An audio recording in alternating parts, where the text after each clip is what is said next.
जब चिंता में चैन न आए, मन व्याकुल हो घबराए, जब बात किसी से कह ना पाओ, अंदर से भी सह ना पाओ, जब राह वफा की तकते तकते नैनों की आशा टूट जाए, जब पाकर तुमको अक्षम रिश्तों की डोरी छूट जाए, तब सारी पीड़ा को विश्राम देना। 2 बूंद अश्रु एकाकी में टपका देना।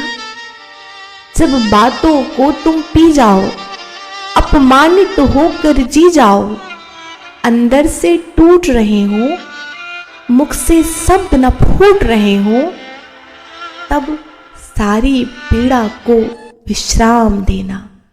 2 बूंद अश्रु एकाकी में टपका देना। 2 बूंद अश्रु एकाकी में